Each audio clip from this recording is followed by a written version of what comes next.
Yeah, absolutely excited to have Nacho Cano, otherwise known as Harmless, on the podcast. Man, I appreciate you taking time today. How have things been for you? They've been okay. Uh, Whenever people say I can't complain, I'm always like, no, you can. You should. You, It's you fun. yeah, we can It's fun to absolutely, complain. yes, we can always find something to complain about, and it feels like more and more nowadays it's just a lot easier to do so. But Um, yeah. my favorite place to start with people is what kind of music did you grow up around? What kind of music were your parents listening to? And when you kind of found your own ear, what did you kind of gravitate towards? It's really funny. I come from, divorced household. And so I feel like there were two schools of music kind of going on when I was a kid. One was my mom, and she would listen to like Mecano, Presuntos Implicados, and classical music, and sometimes the Bee Gees. We'd have this game in the car where she would ask me where instruments were based on, the way that it was mixed, to get me to like shut up for Right. 5 minutes All right. and just listen to stuff. And then my biological father has more of a, traditional dad taste in music, except what I mostly remember him showing me was like the Cranberries and some of those more like contemporary 90s bands, but all dads were, Wish You Were Here, Pink Floyd, Mm, whatever kind of guys. yeah. But the one that I remember the most was when he lent me a copy of Bury the Hatchet. But like two very musical households, but I snuck behind my mom's back a lot to watch MTV, so I think that's where I was starting to like, build my taste. Yeah. I mean, I think I kind of went through a similar dad background. My dad, a huge Beatles fan. My indoctrination in, classic, what you consider classic rock is storied for sure. And then, yeah, kind of the same way. Like me and my friend in the summer, like I'd go over his house and we'd listen to MTV jams that'd be on in the background as we were playing like Tony Hawk and stuff. So, Yeah, um, MTV2. I yeah. was more of an MTV2. I loved Underground. Okay. I got you. And in Mexico, they like never censored the lyrics. Yeah. So like you just got uncensored music videos. Love it. And I think I saw more things that I probably shouldn't have. And the thing that I remember the most was one time I saw a music video that had like the Michael Jackson, like the classic, like you uh you grab your crotch and pull it up like dance move. Hmm. And I did it in front of my mom in front of dinner. Like I was like, I want to show you something I Yeah. I learned. Yeah. And she was like, "Where did you see that?" And I was like, "MTV." And she was like, "No more MTV." Never again. I still watched MTV though. Right. But I remember that was one of those first times where I was like, "Oh, that was inappropriate, I guess." Yeah. Yeah. It feels like especially, I mean, for me growing up in the 90s, like I feel like we were like, they were left and right, right? Like I think, I always think of like the Bloodhound Gang and the Good Touch, Bad Touch song. And, I mean, Foxtrot Unicorn, Charlie Kilo, like right. it's such a dumb joke, but as a kid I was just like, "What a funny little ditty." It's amazing.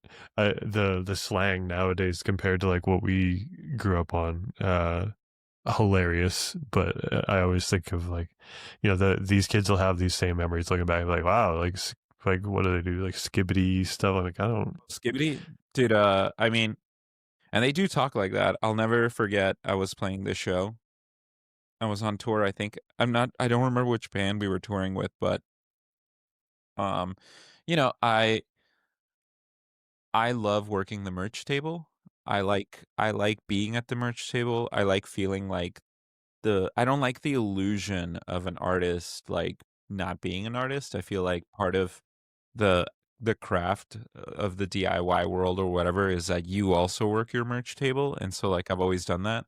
So you get to meet like a lot of these kids, but like some of them really do talk in that slang. So like we quoted it all tour. There was this girl uh in clown makeup in Utah, which was crazy because they don't see that as juggalo stuff. Right. They're Yeah. just like they're just like, "Oh, it's clown makeup." Hmm.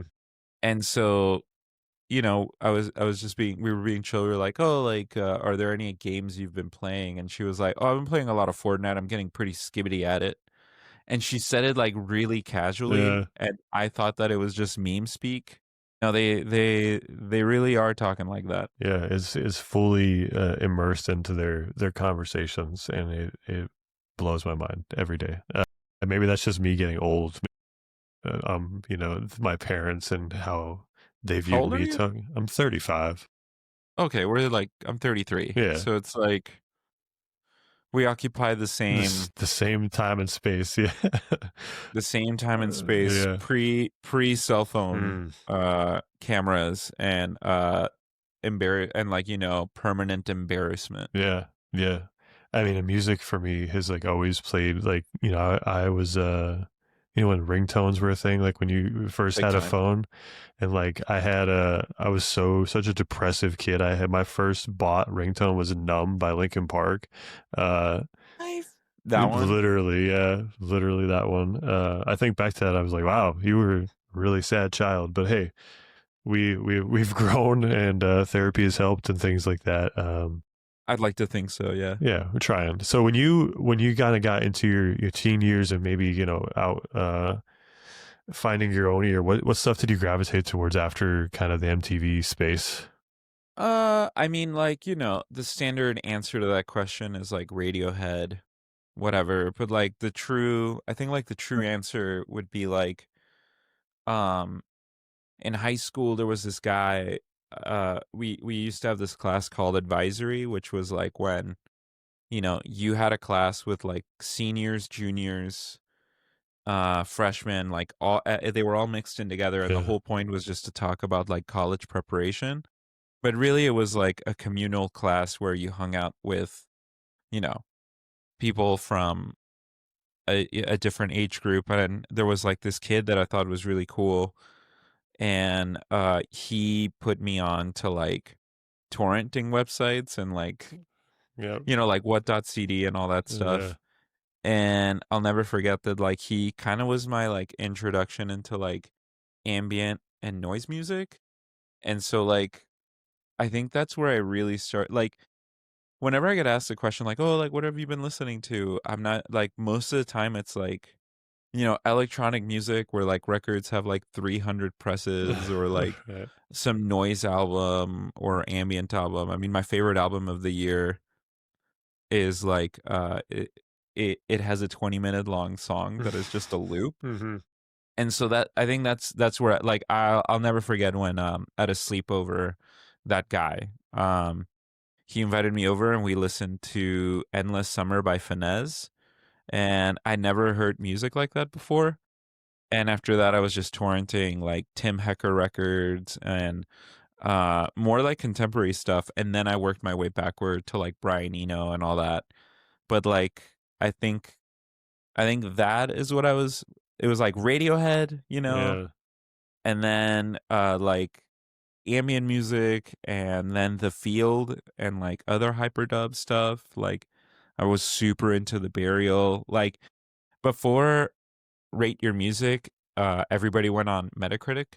Mm. And so what I would do is I'd go on Metacritic and see like what the best reviewed albums were. And then I'd go on the blogs that reviewed them. And then that's like how I think like my exploration into music started. So Yeah. like I was, I was like there's that joke where people are like, oh, that record went platinum in my room. It was like, I think Person Pitch by Panda Bear went platinum in my room. I loved Animal Collective at the time. And lately I've been listening to Deer Hunter a lot again. Like Deer Hunter was like the biggest band in my brain for a long time. I still remember when Halcyon Digest came out in high school and I was just like, this is maybe the best record ever made. That and Grizzly Bear, like I was truly was truly in the blog era, Yeah. but definitely it was just like when I said I was listening to everything, I was definitely one of those guys that was like, a country record got well reviewed. Okay, I'll Oh, check yeah. it out. Like, Yeah. yeah, why not? Like, who cares? Yeah. And so I don't have like genre phobia or Mm, whatever. yeah. And I think, I mean, geez, especially nowadays, that feels so, it feels like a good thing to be, right? Because genres feel so blended, and everybody's pulling elements of everything else to kind of, and I think, even in listening to your stuff like that, ambient influence, like, I mean, geez, that is like throughout what you make. And I think, um, I mean, if I could, I think that's what I've always wanted to do. But being like, I have one friend who makes like ambient dub music, and he's successful at it, and I'm like incredibly proud of him. I made a promise to myself like a couple of years ago that I would try to like my friend's work and not be so much of a hater, yeah, a little jealous jelly belly, but like him him was like one of those like when he like started like making successful like ambient dub, I was just like fuck. Sorry, I don't know if I can you're good. curse. Yeah, you go for it. I was like fuck, like he can, wow, you can do it. And cuz like in my spare time, I still make ambient music, but I don't put it out. I Yeah, just like kind of like save the Ableton file. I mean, I got an OPXY recently, like the teenage engineering things, and yeah, I just like started making like noise loops, yeah. and I was like, oh yeah, this is gonna be hot, like the kids are gonna go crazy for this one. But I don't know, like kids are getting exposed to ambient music because of TikTok, and but only like one song. Like it'll be like that one Aphex Twin song, and then I think like with everything that goes viral, it like is no longer about the music, and it's more about like the content and the memification that It comes with accompanies that it. song. Yeah, So like fandom isn't real in the way that it used to be for me. Like, like I feel like I'd lose my sleep over a record coming out, even well into my 20s. yeah. And nowadays, it just sort of feels like a lot of things are single driven and then they're content driven. And then maybe they'll loop back around into the record, which unfortunately feels like I immediately getting weirdly political about music, but it just feels like music got gentrified all over again. Yeah. I don't know. Feels like I the know that wrong sounds like, loop. Yeah. yeah, I thought the internet would democratize music, and I think it did for a time. I think like um the wave of like where I came up looking at music, to keep answering your question, and like sort of like the wave that we're in now couldn't be further apart. Like back in the day, like you'd had like 10 dudes in a band, like, and they still had to go to work. So like the people who were making music were like really doing it. It really felt like a lot of them were doing it for the love of the music. Like, don't get me wrong, like rich people have always occupied artistic spaces because they're the people who can afford to like hone in their craft without having to like Worry about the. wash, yeah, wash Mhm. dishes. And but like I do feel like there were so many bands that I like everybody pulls from, that were just like people in New York and LA like trying, you know? And nowadays it feels like there are no bands anymore, and it's just like solo acts that can afford to like make all this music, and then hopefully it takes off, and then I don't even know if it's about the music as much as it is about being a part of like a moment. Yeah, I You know feel what I that. mean? Hmm. Yeah, like I don't know, this we're in a weird spot. I don't know how we got here in this conversation, but I don't know But if I we're skipped here. ahead, But but we're we're here. we're here regardless. So, I mean, just kind of piggybacking off that, like I would assume your take on social media and music is one that is, I don't want to call it like a very like cynical look on it, but it's definitely one that feels like comes through you're right. Like I mean, a lot of songs, you kind of lose the music and it becomes all about the trend behind it for a lot of songs. And Well, it's because they become ad placement. Like, uh, the thing that makes me sad, and it's not just about music, it's about all art forms, is that all of a sudden you're now a content creator. yeah, Like, you're no longer really driven by, you know, like making a grand work or something like that. You're being driven by like something that is immeasurable, which is an algorithm, and you rely on it to try to promote your your work. Whereas before, like, if you wanted to get to know a band, you went to go see them live, or you watched their music videos, or like they were like very artistic and sort of like, like they existed in this microcosm where like you had to participate, but they were a part of music. And now it just feels like, well, you gotta, we saw this content creator do this, so yeah, you gotta go do that. So now you're a video editor, and you're a graphic designer, and you're a comedian, and you're an actor because somebody else did it, yeah. and they were able to pop off.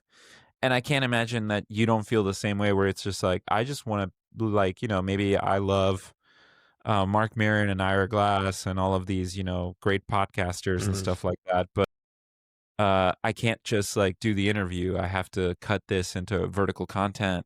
And Yeah, it's tough, and like even in this space too, like I've made a good, I don't want to call it a career, but like I made like a good space off of suggesting music that people aren't, that isn't just like viral music, right? And with this podcast, it's like I'm trying to just get to know people on like a more, like a deeper level than just what just a normal interview would look like. The turnover for that, like to the conversion rate, like that matters now. I got to worry about conversion rate of like getting people from my page to here to listen to the whole thing. And I mean, it's that such a click, weird space. that click, Yeah. that click scares the shit out of people. I Mm, mean, I think like a lot of artists on my end are like really afraid to talk about this, but I think some of them I know are like at their wits' end, because like the only thing you really have is Instagram at this point, or Reels or TikTok. And like, you when you announce, let's say, a show or a record or something like that, like it's not like there's a hierarchy in the sense that like your announcement is, going to be promoted more than others, because there's a history behind that. And like that kind of that kind of filtering used to be done by blogs or tastemakers and stuff like that. And I'm not saying that they're the end all be all, because gatekeeping is, yep. it could be a very bad thing. It Yes. can be a very bad thing. But gatekeeping also is where true fans are. Like, I think that, like, when I'm talking about this hierarchy, I'm saying that, like, people, I think subconsciously, whether they like it or not, view your podcast clip the same way they view a, like Mark Maron clip, or Anthony Jeselnik clip, Yeah. or like, or even like a guy who's making, his the little kid cringe podcast, Hmm. whatever. And like, there's something about that where I think the internet eventually, when you're on your phone so much, it just sort of makes everything feel monotone and exactly the same. And so the conversion, like, people don't even like posts anymore. Like you I'm get guilty of that. Yeah. yeah, you get ratioed, where you look at a post and you treat it the same way as a reel. You're just like, oh, like, okay, like, moving on. But like that kind of conversion, like, kind of affects artists, and it affects people like yourself, because you're like, wow, nobody like fucks with this, Right. or like, is anybody even seeing Yep. this? Like, I have friends who like have hundreds of thousands of followers, who will like post a story about like trying to get tickets to a show or something like that, and they can't get people to like just click on it. And I think Possible. it's because, again, like, I think the internet doesn't exist in the present. The algorithm feeds you stuff that is 10 to 20 weeks old sometimes. Yeah. but it feels like the present. And when you kind of like subconsciously create this habit of existing in a time where 10 weeks ago and yesterday are all the same, you don't really like, you're in this liminal space where you're never in a rush to participate in anything. And so, on one hand, there's that benefit, like where I existed, where like something that came out over 10 years ago, like finally had its moment.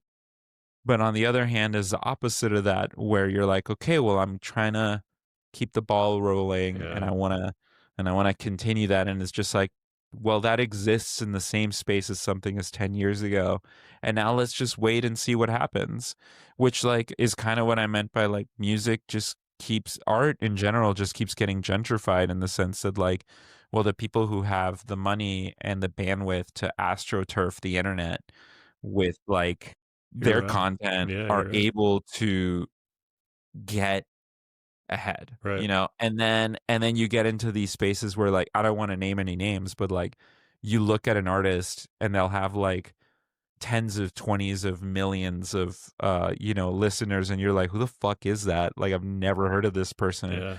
And it's because I think like these these people can afford to just invest in like just occupying all corners of the internet, so much so that like it's not even again, it doesn't even become about the music anymore. Like you when you approach like an influencer or something like that to post with your sound, they're not posting your sound because they like the song. They're posting your sound because they're going to make something for themselves with you in the background. Yep. And it's like, that's not your song then.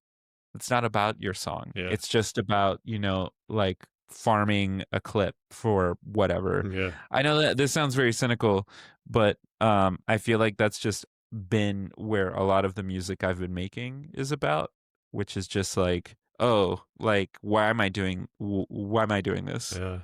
You It's know? it's funny too because like on the same hand, you're right. Like it is astroturfed by like people with the ability to do so, and it's like sold to people who don't have that ability. That like, hey, like you're buying a lottery ticket essentially by posting your song. Like, mate, you have a chance, right? And like Yeah, people are but like like living off keep that posting. chance, right? And Keep it's posting. Keep yeah. post and who knows, dude, like it might work, and like then, you can't afford to be honest on the internet. Like I've gotten to the point where like some of my Instagram posts are like very honest and sincere, and then those do well. Hmm. And then I get told like, well, do that again. And then I'm like, well, You've I lost the can't like, sincerity. Yeah. well, yeah, I can't like pull from sincerity to like advertise a record. I just feel like I'm at my wit's end. And that's when the computer decided that we should start getting a reaction out of it. Yeah. And like, that's that's not fun. Like, not like I'm just not having fun. Like, Yeah. I know that. Well, a job's a job. Sure. A job's a job. But like, I thought that, or at least this is the millennial curse. I thought that a job would be the end all be all answer Boy. to, Yeah. the meaning of life, and then Right. your dreams come true, and your job is real, Right. and then you're like, wow, this sucks. Yeah. The And boy. like the job that I wanted to have was a job that existed 10 years ago. Yeah. And I don't know if it exists now. This is the version of that job now. And like, I don't understand it. And the people like fans, like the people who like listen to music, like, I don't know. I don't know if I understand them anymore. I appreciate them, but I don't understand how like Gen Z and Gen Alpha like interact with music, or if like with, because like they have access to all of it, and Yeah. yet it seems like there's still only like five things being listened. It feels oddly like the 80s, or like the early 2000s, where it Yeah. was just like there's a monoculture, even though we like to think that there isn't.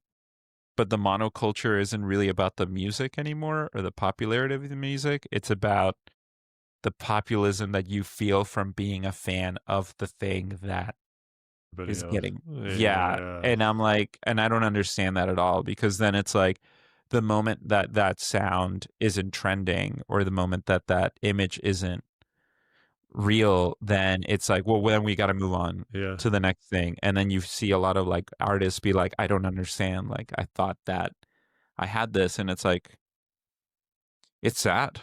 It's weird. Do you It's very, do you feel better having kind of started your music career in a space where like your first album came out what 2012 ish? yeah. You feel better Yeah. having a like before existing before this space? Does it feel like you had like the fan base kind of built ahead of Yeah. time? It was, yeah. I don't even know if I have a fan base. I don't know. I'm my own worst critic. I truly don't understand my job, and if anyone likes it, cuz I've always been an internet artist, but like what I do remember back then was that, like, it was like if you got a good review on Pitchfork, like that was it. Like, you buddy, like to the front of the line, my friend. And or you got on Gorilla versus Bear, or you got on like Altered Zones, or blah blah blah blah blah. And I remember there were bands like that, and then, as with anything that like starts as kind of like a fun and honest movement, it gets co-opted by big business. Like, I won't name any bands, but I remember when like bands that were signed to like Columbia and shit like that started showing up in like blog spaces, and then they started getting bigger. And then I was just like, oh, like this always happens. Like, technology breeds a space where people who like don't have the access to cut through the noise are able to flourish, and then big business comes in and closes the door. No offense to big business. No, yeah, That's why it's they're a business. agreed. It's funny the like in the space that I operate into, like I feel like for a while, um, I there mean, were yeah, dude, podcasting used to be so sick. It right. used to be the Wild West, dude. I Not remember 20. everybody's got one at this point, which is fine. Uh, Like every it's fine, but you remember, yeah, you know. and even like outside of podcasts, like I do, like I don't know. It's weird calling myself a tastemaker by any stretch of the imagination. Kind of like you, I'm very much my own worst critic. Uh, but like that space too was occupied by, and I don't want to gatekeep the space, right? Like, Hot people. sure, sure, sure, Everybody has to be hot now. yeah. Everybody has to be hot. And You know. now it's occupied by like now labels are starting to make their own like tastemaker spaces, and it's such an odd place, to say the least. Well, it's because like it's never enough. Like, it's and I speak that for myself, like, where I'm trying to work on getting over my fears of this job, and I want to keep this job, and I love doing this job, but there's some feeling that I have no control over it more than ever before, and that other people have more control of it. And I think that's maybe how you feel, where like maybe 5 years ago it felt like you were at a level with some sense of like there was a boundary and there were peers. Sure. And now it feels like some of those people partnered up with the big dogs, and then everybody else becomes the same. So Yeah. you're no longer in the middle class. Yeah. Like, it's like capitalism, basically. It's like there used to be middle class musicians, and now it's pretty much just like, brother, either you're like top streaming, or like Nothing. you put out your little record and you pray to God that you go on tour, because gas costs $5. Yeah. And renting a bus is like I've borrowed cars to go on tour, or like gone, um whenever people ask me like, why don't you tour, or why don't you this, it's because it's like we're in this space where it's either you sell out, You're or people losing don't go, money. Yeah. or you lose money, Yeah. or promoters are just not interested in, or agents for that matter are not interested in building acts anymore, because they're just like, well, like there's just no interest. You didn't immediately pre-sale the whole entire Yeah. tour, and like there's something to that where it's just like, well, then who gets to make a podcast, who gets to make movies, who gets to make music? And it's like, well, the people who can afford it. Yeah. And I love that like we went through a what 3 month period of nepo baby criticism, only to now be like, God, like if only my parents were rich, bro, like it's their fault. Yeah. It is so like um it's so funny too. Like for me in this space, like I had no, I don't know what you want to call it, industry experience, right? Like prior to doing any of this, and then to come into the space and find out like that harsh reality that like yeah, like a lot of these people have had the means to have the space to do it. It's such a weird feeling. Yeah, I mean, the record I recorded 10 years ago, dude, I was working in, like, I was going to college and I was not doing very well because I did not like UC Santa Barbara.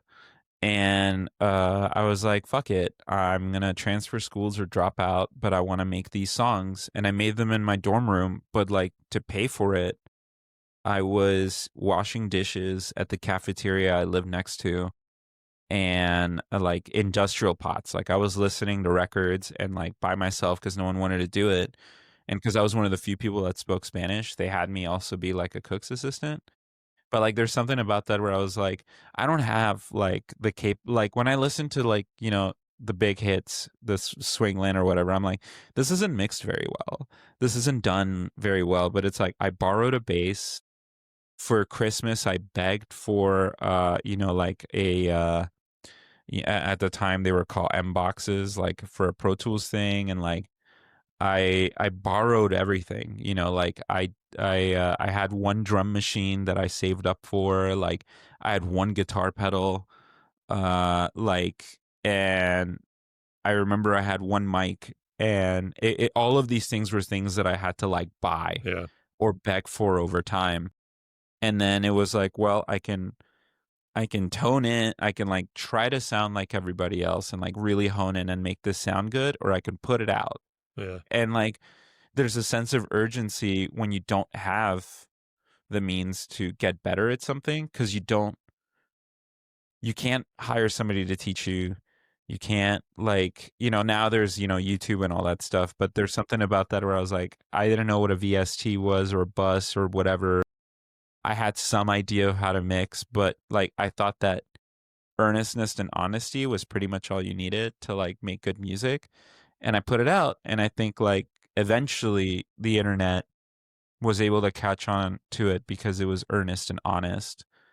But like I didn't, like I didn't have this connection or this like accoutrement Mm. of people who could like put me in touch. So like in the middle of that, I was also like, well, I gotta like DM people, and I gotta meet people, and I gotta go to shows, and I gotta go build like a network because like I don't know anybody.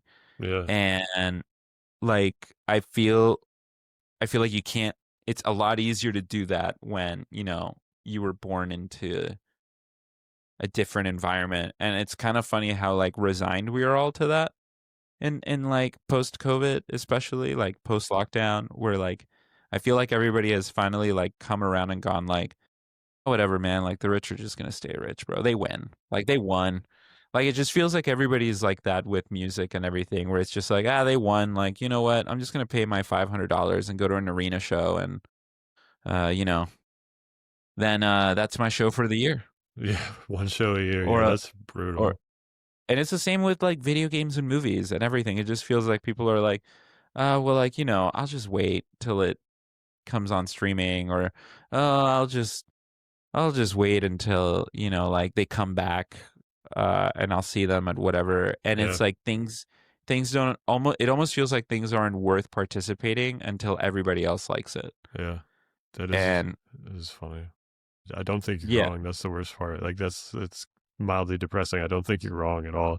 sorry that I'm being No, I'm you're sorry if I'm fine. being a bummer. You're not. It's like I just want to be honest. yeah, you're being honest, and I think that's what matters the most, honestly. So fast forward to like, your newest album, what, 2 weeks ago, by them, by Yeah. you, by me. Yeah. Um let's talk about that a little bit and like so having listened through, I think my favorite song off it is honestly the self-titled album song. Same. Just kind of talk through it. What are kind of what went into making it? Well, I always tell the label that I went into it thinking I was gonna get dropped. Which was not the case. Again, imposter syndrome. I think like I made a record before that, and I did the record the way that I thought you're supposed to do a record. Like, and this is not to like shade on anybody that I made the record with. It's more just like I thought that I had a different expectation of what would happen, being like, well, I signed to a label, I went to a studio, I did the, like it's kind of like when you're like, well, I go to college, I graduated, I went to a good college and now good job, right? Where's my Like job? I Yeah, did a good, where's my job? yeah, And it didn't transpire in the way that I thought that it would. And it was really exhausting to put it out. And I didn't understand, and like it didn't, it's harder and harder to get reviewed, and it's harder and harder to like enter like kind of like the caveat of like cool artists more than ever before. It's only gotten harder.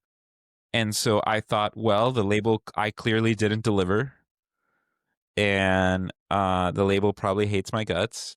And I was feeling this in the middle of making that record. And initially my plan was to be like, I'm gonna make a record a year. I'm gonna be like Mac DeMarco. It's all up, baby. Like um, and boy, was I wrong. And so I was like, cool, I think the next record might be the last record. Uh, and then they're going to drop me. So if I had one more record left, what would it be about? And I was like, well, I really feel like I'm breaking up with music. It feels like music and I are going our separate ways. I'm really tired of her. She's totally changed. She's not who I thought she was. And, all relationships change when money comes into the equation. And so I was yeah. like, I'm going to make a breakup album, but like it's breaking up with music. And I'm not going to focus on TikTokifying shit. And, like, I was like, all right, like if I had one more left, what would I do? And that was my approach with this record. And so, like, a lot of the songs are like, you know, uh, earnest and sad. And the song that the title track of the record is my favorite song also because it's like I wrote it right before my birthday. Like it was the night before my birthday. I was singing the chords, and I was really bummed out because as I get older, I just kind of like I don't have nostalgia necessarily, but I certainly do wish that I wasn't this bitter. Like it's not like I have a nostalgia for like, oh man, like I was young and I was hot. And no, it's more just like, man, like whatever happened to dreaming? Like I don't have dreams like I used to. I don't like this person that I've become. And I'm closer to 40 than I am to 30, but I still feel 20 in some ways because my job forces me to think like a 20-year-old. Mm, And who am I doing this for? And the line that always gets me is like I asking like it's everyone but me.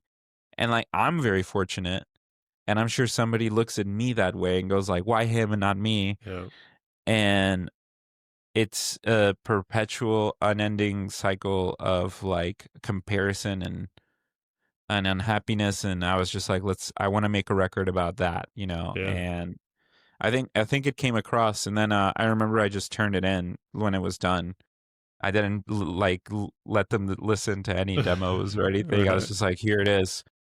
And they were like, this is great. This is amazing. Let's do this. And I was surprised, not gonna lie. And I'm still surprised. I think that unfortunately, given everything we've talked about, I feel like this is the record that maybe a year from now or 2 years from now or 5 years from now, someone's gonna like discover and enjoy it the way that I think I would if I was a fan of music. But like I definitely came into putting it out like so deflated and Yeah, tired, and that's what the record's about, and that's why I'm dressed up in a suit because it's like I feel like I have to go to work yeah, to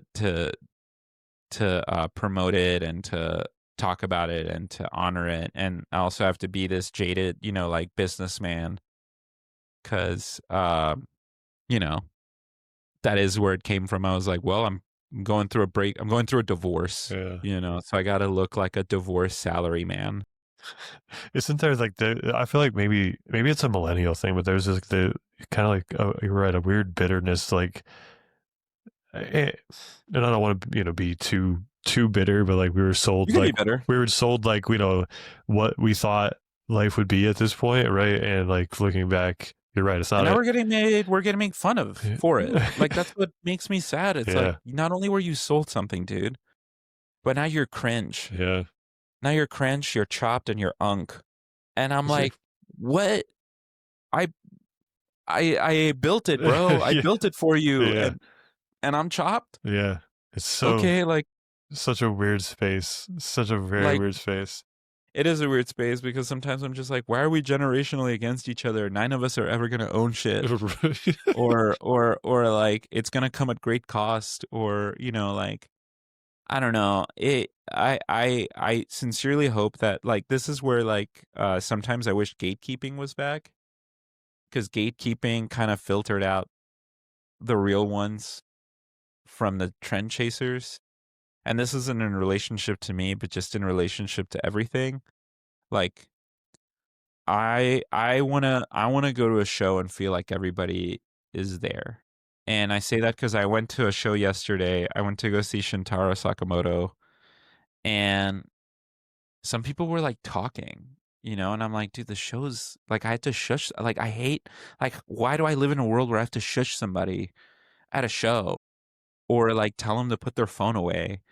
Like I went to like the last good show I went to that like felt real was when I went to go see Underworld with like my drummer, and somebody yelled at a guy for having his phone out.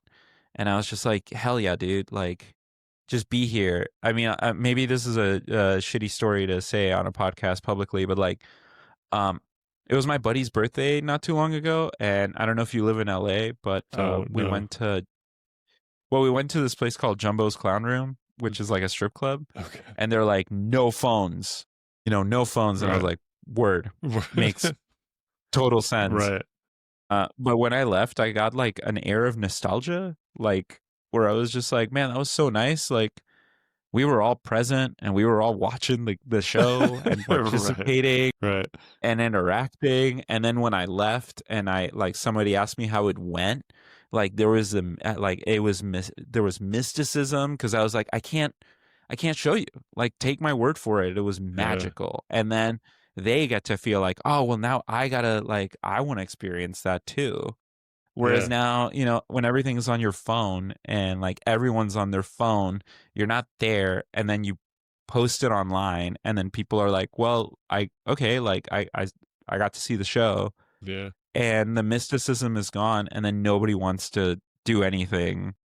Yeah. That's like, It's weird. and it's like, it's such a weird, and I don't want to call it nostalgia, but like, it's such a weird playback on like when we grew up, like when there were no phones, right? Like you had like everything, your experience was like your word, not a video that you took Yeah, somewhere. and it got to be embarrassing. You Yeah. got to dance, and you got to be a little silly, silly little person, and like, that's what I meant by nostalgia. Like, I'm nostalgic for that sweetness. And I think because I interact with, like, the generation before me, whenever I do play shows, like, I feel bad that they didn't get to, like, have that. Yeah. And it feels a little bad that, like, they don't even interact with each other at shows. Like, it's sometimes like sometimes like there have been shows before where like we've played and we walk off stage and we were like, fuck, that might have been the worst show of our lives, because everyone's just like looking, Yeah. unless it's the viral hit, the phones come out and then people move. Hmm. But it almost feels like they're performing to say I was here to see this thing. Yeah. And then we'll come off the show and they'll be like, dude, that was the best concert I've ever seen in my entire life. And I was like, okay, but like, were Sweet. you here? Yeah. Yeah, I don't know. I I hope something changes, but everything just kind of feels like a costume for your personality now. Like you participate in things because it's set dressing to your belief system and your identity, and it's less about like you actually like feeling like this thing is shaping your life. And I'm not speaking to everybody, but like there is something to be said about the fact that like I understand that there's some part of community and maybe going to a show and like putting on a costume and like trading all these bracelets and stuff like that, like I think is like a very beautiful act of community. But then there's something else to be said about that where I'm like, well, you're only giving that to a top 40 artist. And it's because they're a top 40 and there's a populist idea around that. And that community comes from the fact that that community has been verified already. You weren't there to build it. It just is. And that's maybe what makes me sad. Like I miss waiting in line at movie theaters and making friends. I miss like being at shows and standing around people and like you don't have your phone, so you like talk shit and make friends. There are friends that I still am friends with today that I met at like the Dirty Projectors concert at the Wiltern like ages ago because like we didn't have phones, but we were in the pit and like we got to talking, Hmm. and like that's maybe where I'm like I I I don't know if that can come back when everything's recorded and Yeah. you can't be embarrassed. Yeah. I think you're right. I don't think a full reset in that space is like possible or even like a full, adjustment, but it does feel like there needs to be some type of, come back to center type moment in that space. Well, we have to embrace being uncomfortable, but like being uncomfortable post lockdown is like not possible when your phone validates your reality Mm, in a negative and a positive way. yeah. Cuz like you might be uncomfortable, but like your viewpoint is always going to be centered around something that is going to be affirmed to you by a computer. It's kind of like why I've never used ChatGPT, but like I see people that use ChatGPT, and it's sort of this thing where it's like I want to remove my sense of choice because I want something to tell me that my existence and my viewpoint is true, and therefore I don't have to be challenged. And I think that happens with music algorithms, with like film algorithm, with everything at this point, Yeah. where it's just like that's what I meant by gatekeeping, right? Like I am never interested in talking to somebody about a populist, like cinephile movie, like, your standard, like, oh, I love Oppenheimer or I love Interstellar or Uh-huh. whatever the fuck. Like, I want to hear about the movie you love that you gotta defend, or like the record that you love that you gotta defend. And like, I don't know if that exists right now because it's very scary to kind of go out on a limb and get nothing in return Yeah. from saying, well, I think The Matrix Resurrections is a great movie or whatever. Like like people wait until enough people catch on to it for you to come out and be like, well, I was, like I'm seeing Speed Racer revisionism happen right now, and I remember seeing Speed Racer when it came out and being like, that was a beautiful movie. That was a beautiful film, Yeah. and I defended it. Or like one of my favorite movies is Southland Tales, and that was one of those movies that was like hated, and I was like obsessed with as a teenager, Yeah. and like, but there was a sense of pride in like being like, no, this is real, and I'm gatekeeping it. And then like when everybody comes on board, you're like, come on, dude, like you're into it now. Yeah. But it feels like we're only existing in the space where it's only loved until it's popular, and it's popular because it's loved. And then we got to see what it's like when it's not popular anymore to see if it truly is good. And that bothers me because that's now become my metric for judging myself. So like a lot of this record is like, well, if it's not popular, then it must not be good. It's such a And tough space to live in, isn't it? And social media has definitely lined us up in that way. I'm yeah, I'm sure you feel that way where I'm Mm. like, well, this episode wasn't popular. Therefore nobody fucks with me. and that's not the case. It's just like you made a bet and the computer didn't like it. Yeah. Heard. Yeah. Heard. Sorry if I You're talked fine. way too You're much. good. So usually how I kind of breach towards the end here is I usually ask two different questions. A song, your song released through your discography. What song are you most proud of? Uh, Honestly, there's 3 songs on the record I think are nuts. This whole record kind of, I listen to it sometimes and I was like, who was that? Like The Bluff is crazy. The Real Thing is crazy, and By Them, By You, By Me is crazy. Like the last 4 songs of the record are my favorite things I think I've ever done. Um, and I don't know if I can like pick out a favorite, but Mm-hmm. those are like the songs where I feel like I'm an adult Yeah. and I felt like a professional, and I feel like this is the kind of thing where I could approach a critic and or a person and be like, no, I think this is good. Yeah. And if they told me otherwise, I would be like, fair, but I genuinely like, even from the outside, like the title track of the record, I genuinely think that's like just a good song. Yeah. Um, I would agree. yeah, that would be my answer. Okay. I think, yeah, And then usually I follow up with, give me a project or an artist that yeah. I saw this. you want to put someone onto. That's so funny. I watched. I did research on you, and there was a girl. I forgot her name, but there was a girl talking about Olivia Dean. Yeah. Philadelphia. Yeah. We talked probably like this time last year. Yeah, and I'm like, I want to be able to have that prophecy, Right. but I don't think that anything I like is prophetic enough. Like I feel like whatever artist I give you is gonna be the kind of thing that is gonna be is gonna go platinum for 50 people. Hey, that matters. Like that's That all matters. that matters so much.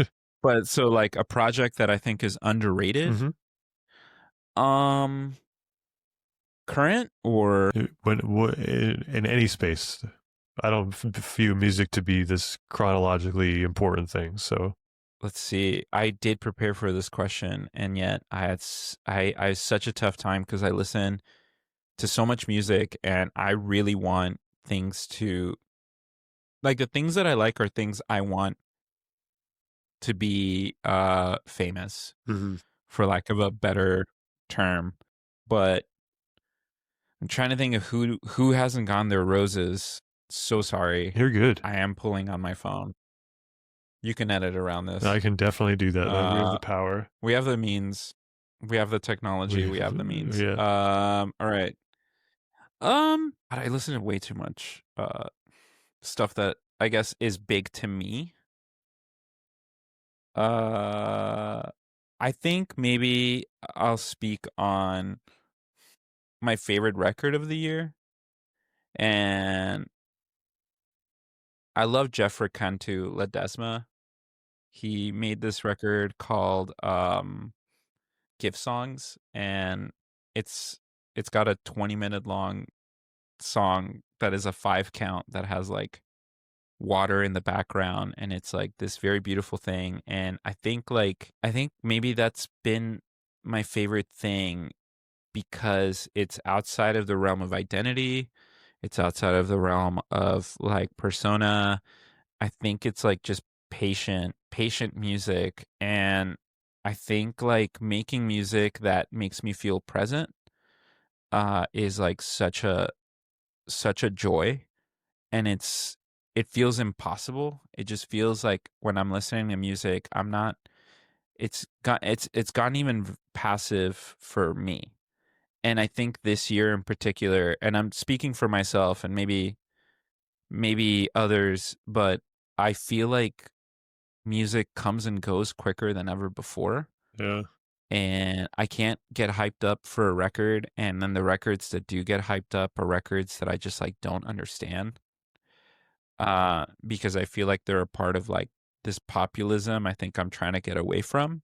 And so like when I listen to like gift songs by Jeffrey Cantu-Ledesma, I feel I don't know, I feel like music is truly like that abstract. Like it truly is like what it used to mean for me, which was like I get to bridge my own idea, my own story, and like really get to experience it.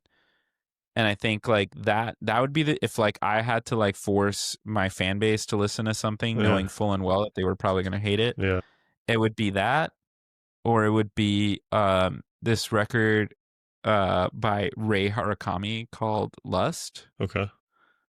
which is like an electronic album from a dude in Japan like from the 2000s. Like Okay. I I think maybe yeah, I like the abstract, and music is like the most unique abstract in that you're never going to see what I see, and social media has made it has like kind of created a uniformity, and everybody now has to see what you see, and it's like changed it so that like lyricism in music is like incredibly direct and understood and participated with, that like there really is no room for me to kind of like find my own understanding of music. Mm. Like I you know, I'm not dunking on anybody. I'm trying not to dunk on anybody publicly, but I do feel like songs are no longer they're a story, you know, which feels kind of like country music, which kind of feels like it's it's one thing, and this record would want to put people on is like the kind of record where I'm like there's so much sauce, and it's about you. It's about what you're going to get out of it, and you have to look inward, and you have to like really take this music and soundtrack your own perception of the world to it. And that's a little harder because some of us don't really want to sit with ourselves. But that would be it. Either that or I would make them listen to Prefab Sprout. But you know, that's a whole other discussion. Love it. I love it. So, kind of in fully wrapping up here, like what can everybody look forward to from you? Obviously, you had the record out, you know, about 2 weeks ago. Is there a tour? Is there plans for a tour? Is what else do we have coming down the pipeline? Man, what a bummer of a question. What's next? Well, I have a show December 6th at Makeout Music. It's going to be like a small show. I hope people come out to it, but after that, I'm tired. Yeah. I'm going to leave the country for a bit and play a little synthesizer in Japan because I could do that, Yeah. and then figure it out. Like I hope that in you know, I talk about this like it's a breakup, but you know, I don't know if you've you've you've had a big breakups, right? Yes. Like Yeah. you know, like right before you get to the breakup, you if you truly love something, you're like, all right, I'm gonna walk away. Yeah. That's my last move. Mhm. And maybe if I become unavailable, it'll finally want to work itself out with me. Yeah. I think maybe that's the move that I'm playing at the moment. So like there's gonna be like, you know, of course, as it is with all jobs, you gotta put the content out. So I'm sure there's gonna be a lot more music on the horizon, very immediate music, like we recorded a live record. But as for things in the flesh, I don't know. I hope so, but I don't know so. Yeah. I get it. What a bummer of a I don't I think it's a wonderful like uh oversight on maybe just kind of the state of things in general, right? It kind of feels like that everywhere, at times, at least for me. And so yeah, I get it. All's to say, as depressing as that also sounds, I suppose. It's But not. No, it's just maybe like mysticism has to come back and people have to go. It feels like nobody goes away anymore. yeah, So maybe it's time for these things to go away. yeah, I hear that. Well, I appreciate you taking the time today. I know, like we talked about earlier, Oh, it's early dude, over no there worries. I on the love. West Coast, and Nah, I wake up at 7. oh well, wonderful. Had the coffee, had the breakfast. Yeah, I do appreciate you taking the time, and yeah, can't wait to just see what the What break looks like. transpires? Yeah, Same. Thanks, man. yeah, appreciate you.